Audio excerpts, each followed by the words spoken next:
মুসা নবী একদিন আল্লাহর কাছে কয়, আল্লাহ ফেরাউন এত জ্বালান জ্বালায়, তুমি কি ফেরাউনকে গজব দিয়া ধ্বংস করতে পারো না?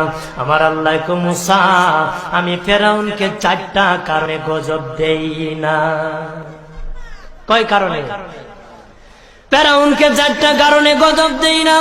1 নম্বর কারণ হলো, রে মুসা, সারাদিন ফেরাউন বলে আমি খোদা, আর রাত যখন হয়ে যায় জঙ্গলে যায় করলাম আমি জানি তুমি খোদা, আমি খোদা না, কিন্তু আমারে মানুষ খোদা কইলে ভালো লাগে, খোদা কইলে ভালো লাগে।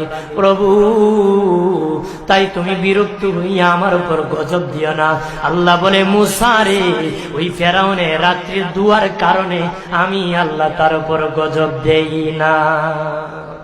2 নম্বর কারণ হলো, আরে মুসা তোমার মুখে দাড়ি, ফেরাউনের মুখে দাড়ি, তোমার পরনে জুব্বা, ফেরাউনের পরনে জুব্বা, তোমার মাথায় পাগড়ি, ফেরাউনের মাথায় পাগড়ি। আমি যদি গজব দিই, জুব্বার বেজ্জতি হবে, পাগড়ির বেজ্জতি হবে, দাড়ির বেজ্জতি হবে।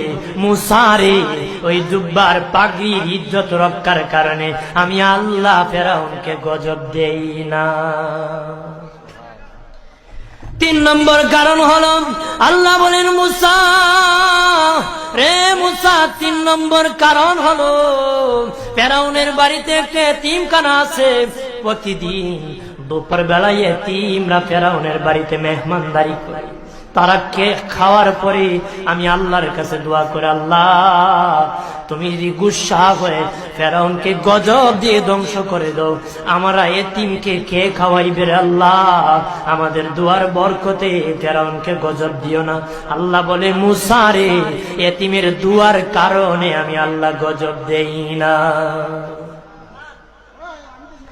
4 নম্বর কারণ, আল্লাহ বলেন, মুসা ফেরাউনের একটা মাছ বিদ্ধ, হাঁটতে পারে না। ফেরাউন নিজ হাতে নিয়ে গোসল করা, নিজ হাতে মায়ের শরীরে তৈল লাগায় দেয়, নিজ হাতে ফেরাউন খাওয়ায় দেয়। যখন খাওয়ানোর পরে মা বিছানার মধ্যে ঘুমায় যায়, ওই ফেরাউনের মা আমার কাছে 2টা হাত বাড়ায়, আল্লাহ আমার ফেরাউনকে যদি গজব দিয়ে ধ্বংস করে দাও, আমি মায়ের সেবা কে করবে? আল্লাহ বলেন, মুসা রে, ফেরাউনের মায়ের দোয়ার কারণে আমি আল্লাহ গজব দেই না।